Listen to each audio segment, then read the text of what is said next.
So the juror has had contact or discussions concerning the case with at least 3 individuals. Though it does not appear that the conversations were that extensive, it did involve the juror offering her opinion regarding evidence received up to that point in the trial that the conversation took place. And in order to preserve the integrity of the process and the interests of both the state and the defense in a fair trial, that juror will be removed and replaced by another juror. I will make a part of the record under seal because of maintaining the confidentiality of the identity of the jurors. I will place under seal the recorded interview, affidavits received, and both discussions with counsel have taken place on the record, and all of that will be made a part of the record. In the case, and we'll bring the juror out to inform her that her services will no longer be needed. We will then replace her with an alternate juror. Any additional comments by the state or the defense? Not from the state, Your Honor. Your Honor, we do not accept from your ruling. Yes, I've sat through everything you sat through, and it's muddled, but we would defer to your judgment. However, I think it's important for me to note for the record that the interviews of these 2 people were done by SLED agents, one of whom was named as a witness in this case, and the other who was listed in the notes as being one of the investigating officers.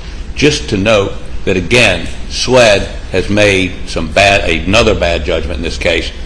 I'm not accepting from your ruling. Yes. I'm just pointing out that this is just a continuum of a calamity of errors. Thank you. And the court has not had any discussion with any SLED agents concerning this issue. And all the inquiry by the court has been directly with the suspected parties involved and with the juror. And this is a matter that this long trial with the intense publicity is it would be certainly difficult for any individual to not have some exposure outside of the courtroom to information concerning the case, and to also be tempted to engage in discussions with others. But it is improper, it is contrary to my instructions to the jury daily, multiple times per day, and this juror unfortunately violated that order.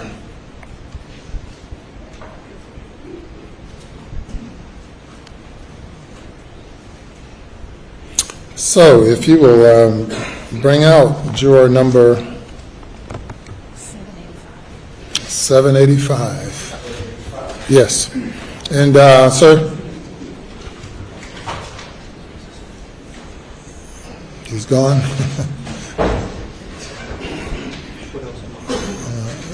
Let's make sure she brings everything with her. She will, I'm sure. Tony.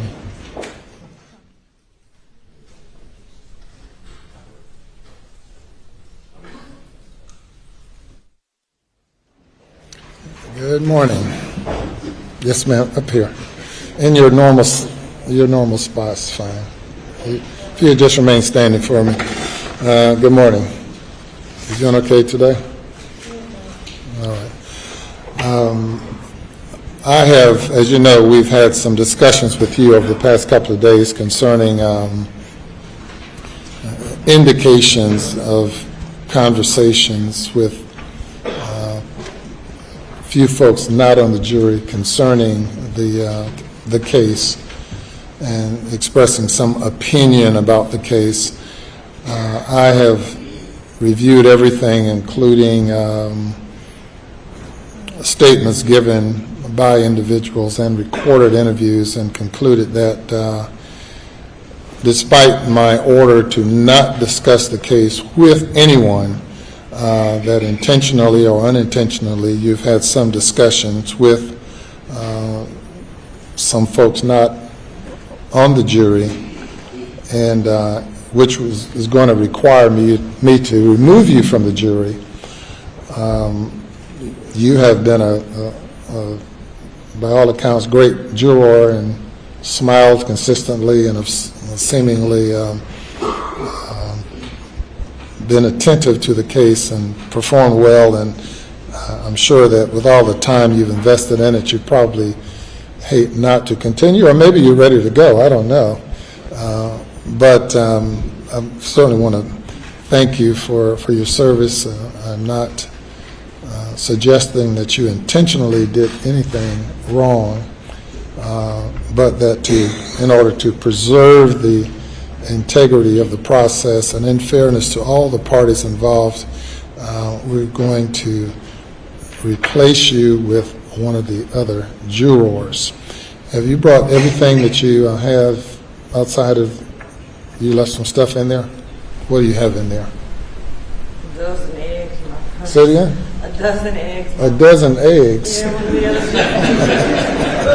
one of the other jurors brought in eggs for everybody from the farm. So okay. eggs in my purse and not water. All right, well, you're going to leave the eggs. You want to leave the eggs or take the eggs? You're going to take the eggs. So, Mr. Bales, can you retrieve from the jury room her dozen eggs, her purse, and what else? And a bottle of water. You can get those things from the jury room.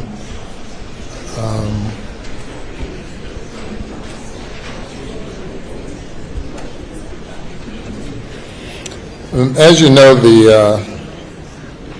identity of the jurors are confidential, not known to the public, and the reason you are still where you are is that cameras are not allowed to videotape the jurors, and we have operated by juror numbers throughout the process, and we'll continue to do so, and your identity will be kept confidential as far as the court is concerned, and we'll trust that in the event you decide you want to speak publicly about this case, that you wait until after the case is over. You're not encouraged at all to do so, but you have a right to speak to anyone you want to if you decide to do so.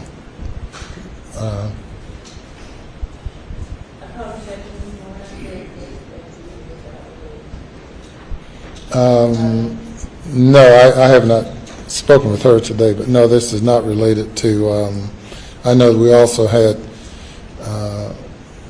some conversation was brought up concerning your ex-husband, but that's not a part of this consideration at all. This is totally independent of any other conversation that he might have had concerning you. That's not part of the order of the court. So they're going to get your things, and then once you're removed from the jury, you can't go back in the jury room. We'll have to tell them goodbye for you. Okay, all right. Well, thank you very much. You can go. Thank you.